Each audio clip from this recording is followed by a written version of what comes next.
오늘의 10분 말씀 출애굽기 14장 15절부터 31절입니다. 31절 한 절 읽도록 하겠습니다. 이스라엘이 여호와께서 애굽의 사람들에게 행하신 그 큰 능력을 보았으므로 백성이 여호와를 경외하며 여호와와 그의 종 모세를 믿었더라. 전 본문에서는 하나님께서 이스라엘 백성들을 비하 히롯이라는 곳으로 인도해 내셨습니다. 그곳은 바닷가 바로 앞이었습니다. 그리고 하나님은 믿음이 없는 이스라엘 백성들에게 다시 한번 하나님이 하나님됨을 보여주기 위해 애굽의 바로왕의 마음과 그의 신하들의 마음을 그냥 욕심대로 내버려 두십니다. 그리고 그들은 600대의 병거와 군대를 거느리고 이스라엘 백성들을 추격하게 됩니다. 이 애굽의 군대를 본 이스라엘 백성들은 모세를 원망하기 시작합니다. 그런 이스라엘 백성들에게 하나님께서는 모세를 통하여 두려워 말고 가만히 서서 하나님의 일을 보도록 명령하십니다. 이제 앞으로 출애굽기 사건에서 일어날 세 가지 큰 사건들은 다음과 같습니다. 오늘 본문의 홍해 이야기, 그리고 두 번째는 십계명의 이야기, 그리고 마지막 세 번째는 출애굽기 마지막 장에 나온 하나님의 임재가 성막을 가득 채운 이야기로 세 가지를 꼽고 있습니다. 이 모든 사건들은 하나님이 하나님 되심을 드러내시고 있는 것입니다. 오늘 본문은 믿음이 없는 이스라엘 백성들, 하나님께서 주도권적으로 구원해 주십니다. 그리고 그들로 하여금 다시 한번 하나님이 하나님됨을 그들에게 보여주십니다. 전 본문에서는 믿음이 없는 이스라엘 백성들의 이야기로 시작을 했다면 오늘 본문의 마지막 절에는 이스라엘 백성들이 여호와를 경외하며 여호와와 그의 종 모세를 믿었다라고 말하고 있습니다. 우리 삶에는 우리가 느끼던 느끼지 못하던 하나님의 주도권적인 구원의 일들이 우리들 삶 속에 역사 속 가운데 분명히 있습니다. 이런 주님의 주도권적인 구원의 역사는 우리들로 하여금 믿음을 갖게 하기 위함입니다. 그리고 그 믿음은 순종으로 이어지고 그것이 바로 하나님이 하나님됨을 우리들이 삶 속에서 찬양하게 되는 것입니다. 오늘 본문을 통해 저와 여러분들 삶에 있는 하나님의 주도권을 볼 수 있는, 발견할 수 있는 저와 여러분 되시길 바랍니다. 오늘 본문은 홍해의 구원 사건을 다루고 있습니다. 그리고 그 구원 사건을 네 가지 시간 순서로 구분할 수 있습니다. 첫 번째 사건은 15절서부터 18절, 하나님은 모세에게 홍해 바다를 갈라지게 하실 것이고 이스라엘 백성들이 그 홍해를 건너가게 될 것을 미리 알려주십니다. 첫 시작절은 15절에 하나님은 모세를 꾸짖습니다. 여호와께서 모세에게 이르시되 너는 어찌하여 내게 부르짖느냐, 이스라엘 자손에게 명령하여 앞으로 나아가게 하고 라고 말씀하고 있습니다. 하나님은 모세를 이스라엘 백성들의 대표로서 지금 그를 꾸짖는 것은 이스라엘 백성들을 꾸짖고 있는 것입니다. 이스라엘 백성들이 살려달라 부르짖는 기도는 믿음이 없는 그냥 불평불만의 기도였습니다. 믿음이 없는 기도는 순종으로 이어지지 못합니다. 그래서 하나님은 이스라엘 백성들에게 믿음이 없는 기도에서 믿음이 있는 기도, 즉 순종으로 이어지는 기도를 요구하고 계시는 것입니다. 그래서 15절에 보시게 되면 왜 부르짖느냐 말씀하시면서 앞으로 나아가야 된다라고 말씀하고 있습니다. 이 앞으로 나아가다라는 것은 순종을 요구하고 있는 것입니다. 하나님은 모세에게 16절에 지팡이를 들고 손을 바다 위로 내밀어 그것이 갈라지게 명령하십니다. 그리고 모세는 하나님의 명령 앞에 21절에 바다 위로 손을 내밀어 그의 순종을 보여주고 있습니다. 하나님의 이 모든 놀라운 계획은 18절 끝에 나를 여호와인 줄 알리기 위함이라고 말씀하십니다. 왜 하나님께서는 이스라엘 백성들에게 하나님이 하나님됨을 계속해서 드러내시고 알게 하실까요? 믿음이 없는 이스라엘 백성들에게 믿음을 주기 위함입니다.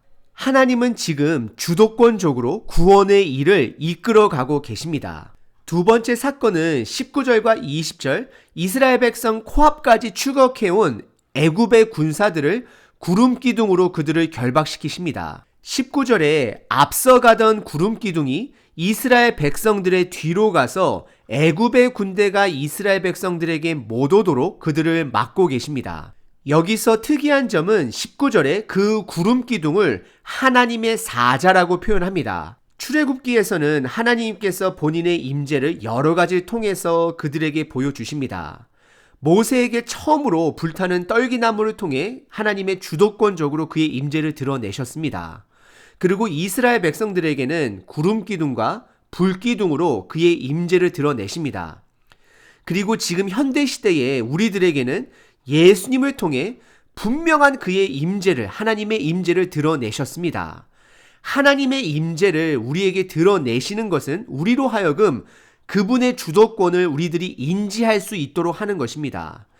여러분들은 지금 저와 여러분 삶에 함께 하시는 성령님의 임재를 성경 말씀을 통해 인지하고 계신가요?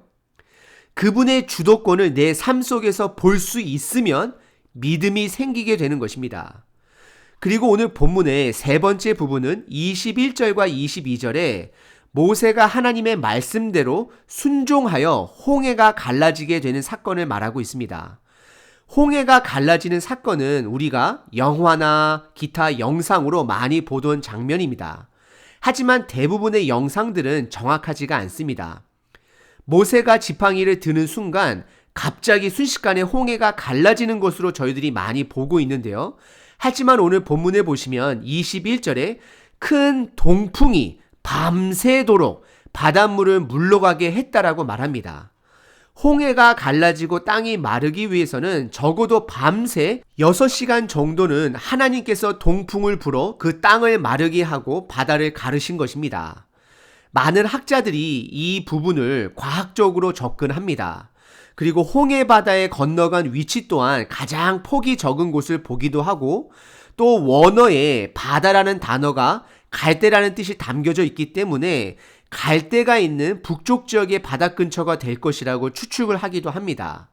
하지만 우리들이 기억해야 하는 것은 성경은 과학책이 아닙니다.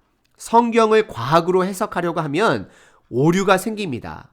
우리는 다른 학자들의 과학적인 접근은 그냥 참고만 하시면 되겠습니다.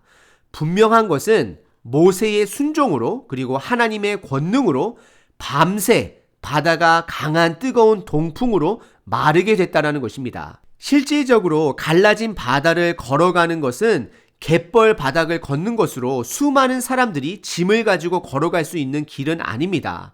하지만 하나님께서는 그 바닥을 주님의 능력으로 마르게 하시고 이스라엘 백성들은 물이 좌우에 벽이 된 것을 보며 걸어갔습니다. 그 순간만큼은 그들이 믿음을 갖기 시작했을 것입니다. 14장 초반부에 모세와 하나님을 원망하던 자들이 있었는데요. 그들은 분명히 죄송한 마음과 미안한 마음을 가졌을 것입니다. 하나님은 하나님의 주도권으로 우리들에게 믿음을 갖게 하십니다. 그리고 오늘 본문의 마지막 부분은 23절서부터 31절 애국 군대의 추격과 하나님께서 그들을 침몰시키는 내용입니다. 24절에 밤새 뜨거운 동풍으로 말려진 바다 바닥을 새벽에 이스라엘 백성들이 걷고 있을 때 불기둥과 구름기둥으로 그 추격해오는 애국 군대를 어지럽게 하셨다라고 기록하고 있습니다. 그리고 25절에 그들의 가장 강력한 무기 병거의 바퀴가 빠져 더 이상 달릴 수가 없음을 말하고 있습니다. 이것은 하나님의 강한 손이 그들을 치시는 것입니다. 그리고 그들은 그때 10가지 재앙을 내리셨던 하나님을 기억했을 것입니다. 그리고 25절에 이들은 도망하게 됩니다. 하지만 26절에 하나님께서는 모세에게 두 번째 순종을 요구하십니다. 그것은 첫 번째와 마찬가지로 모세의 손을 바다 위에 내밀게 명령하십니다. 그리고 모세의 순종에 27절과 28절에 바다가 모든 애굽의 군사들을 다 삼키게 됩니다. 이것은 애굽 백성들이 하나님의 백성들의 남자 아기를 나일강에 학살한 것에 대한 심판이기도 합니다. 29절에 그러나로 시작하며 이스라엘 백성들은 무사히 홍해바다를 건너왔음을 성경은 보여주고 있습니다. 그리고 30절에 이들은 애굽 사람들의 죽은 것을 보았다라고 말합니다. 이것은 두려워하지 말고 가만히 서서 하나님의 구원을 보라에 대한 성경의 답변적인 표현인 것입니다. 이들은 하나님이 하나님됨을 보았습니다. 그리고 31절에 여호와 하나님을 경외하고 하나님과 모세를 믿었다라고 말하고 있습니다. 홍해의 구원 사건은 하나님의 주도권적인 구원하심을 우리들에게 보여주고 있습니다. 그리고 하나님의 주도권적인 구원으로 그들이 믿음을 갖게 되었습니다. 그리고 하나님이 이들에게 원하시는 것은 그들의 믿음이 순종으로 이어지기를 바라고 계시는 것입니다. 마태복음 2장 15절에 보시면 오늘 사건과 예수님의 사건을 연결하고 있습니다. 그리고 그 마태복음 2장 15절의 말씀은 호세아서 11장 1절의 예언을 성취한 사건인데요. 헤롯이 죽기까지 거기 있었으니 거기는 애굽을 말하는 것이고요. 이는 주께서 선지자를 통하여 말씀하신 바 애굽으로부터 내 아들을 불렀다 함을 이루려 함이라 라고 기록하고 있습니다. 아기 예수님께서 헤롯 왕의 이스라엘 아기 사살 명령을 피해 애굽에 내려갔다가 다시 나온 이야기를 오늘 출애굽과 연결시키고 있는 것입니다. 그리고 더 나아가 누가복음 9장 31절에서는 예수님의 죽음, 즉 예루살렘에서 죽어야 함을 떠나야 함, 한글 성경에서는 별세라고 표현을 했지만 헬라어에서는 나오다라는 단어, 즉 출애굽이라는 뜻과 동일한 단어로 사용하며 이 두 사건을 연결하고 있음을 보여주고 있습니다. 그리고 한 가지 더 말씀드리면 고린도전서 10장 2절에 모세에게 속하여 다 구름과 바다에서 세례, 즉 침례를 받았다 말하며 홍해 사건을 이스라엘 백성들의 침례 사건으로 보기도 합니다. 이 모든 것은 하나님의 주도권적인 구원을 보여주고 있습니다. 구약시대는 하나님의 임재를 불타는 떨기나무, 구름기둥, 불기둥, 천둥과 번개, 성망을 통해서 드러내셨습니다. 하지만 하나님께서는 우리에게 예수님을 보내주심으로 그의 확실한 주도권적인 구원 계획을 우리에게 보여주시고 드러내셨습니다. 그리고 더 나아가 성령님의 도우심으로 성경 말씀을 통해 보다 더 확실한 그분의 주도권을 우리들에게 주시고 있습니다. 성경 말씀은 하나님의 주도권적인 구원의 임재입니다. 하나님은 우리가 그분의 주도권을 깨닫고 오늘 이스라엘 백성들처럼 믿음 갖기를 원하십니다. 그리고 그 믿음은 우리로 하여금 순종으로 이어지게 하십니다. 하나님은 우리들에게 그분의 주도권을 먼저 보여주셨습니다. 그리고 하나님은 믿음으로 반응하길 기다리고 계십니다. 그리고 믿음으로 반응했을 때 우리의 삶에는 순종으로 이어질 것입니다. 오늘 하루 저와 여러분 삶 속에 분명히 지금도 우리를 이끌고 계시는 그분의 주도권을 볼 수 있으므로 믿음을 갖고 순종의 삶을 살아내시는 저와 여러분 되시길 바랍니다.